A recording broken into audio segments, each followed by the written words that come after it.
नमः शंभवाय च मयोभवाय च नमः शंकराय च मयस्कराय च नमः शिवाय च शिवतराय च।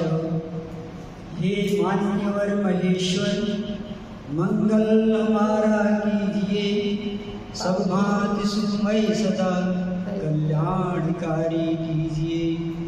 ओम शांति शांति शांति।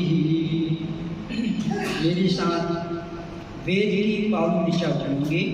ओम नमः शंभवाय च मयोभवाय च नमः शंकराय च नमः मयस्कराय च नमः शिवाय च शिवतराय च।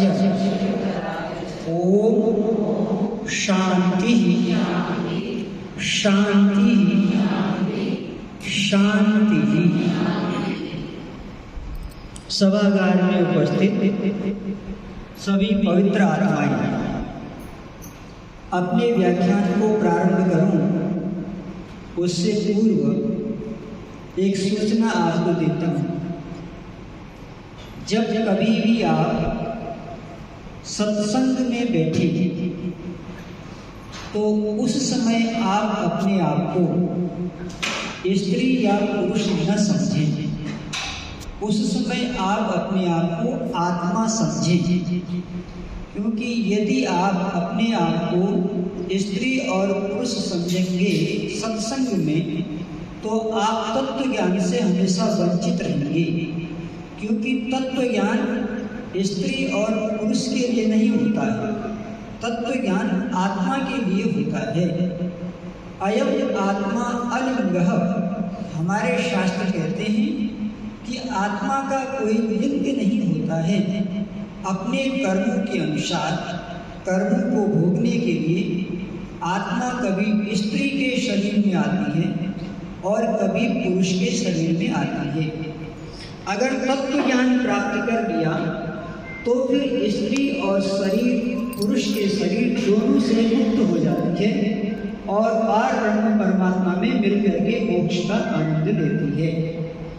तो इस समय आप आध्यात्मिक कक्षा में बैठे हैं तो आपका केंद्र बिंदु ध्यान केवल ये बात पर रहे कि मैं आत्मा हूँ। मैंने वेद की पावन दिशा आपके सामने रखी, जैसे कि अभी हमारी बहन कांता जी ने कहा था, वेद ईश्वर की कल्याणी वाणी है, मानव मात्र के लिए, किसी एक व्यक्ति या किसी एक संप्रदाय के लिए नहीं, मानव मात्र के लिए। तो वेद का एक मंत्र मैंने आपके सामने रखा। इस मंत्र का आशय मैं आपको बताऊं, फिर उसको चिंतन करो। इस मंत्र का आशय है कि हम प्रभु से कभी कुछ भी न मांगे, केवल उसका आभार प्रकट करें, केवल उसका धन्यवाद करें, क्योंकि परमात्मा ने जो कुछ हमारी आवश्यकताएं हैं वो संपूर्ण सृष्टि में यत्र सर्वत्र बिखेर रखी है। हमें परमात्मा की व्यवस्था को समझना है और व्यवस्थित होना है, क्योंकि जो भी व्यवस्था संसार में है इसके पीछे एक व्यवस्थापक है। तो कैसे आभार प्रकट करें? तो मंत्र के एक एक पद पर आपको चिंतन देता हूँ। पहला पद है ओम नमः शंभवाय च।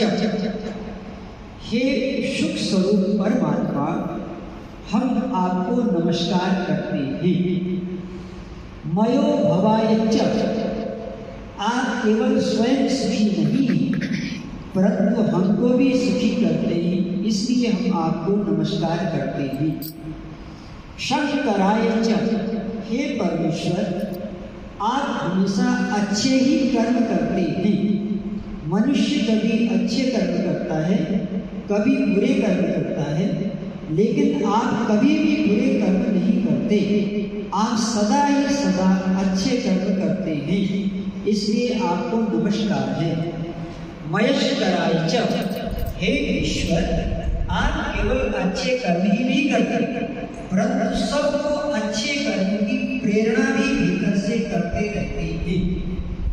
अगला पद है नमः शिवाय च। हे परमेश्वर, आप मंगल स्वरूप हैं, आप कल्याण स्वरूप हैं। अगला पद है शिवतराय च। जो आपकी उपासना करता है, जो आपकी स्तुति करता है, जो आपकी प्रार्थना करता है, उसे आप मोक्ष प्रदान करते हैं। मोक्ष का अर्थ है संसार के समस्त दुखों से छूट जाना। ये केवल आपकी उपासना से ही संभव है। ये मंत्र का भाव है। अब इसका आप चिंतन सुनिए।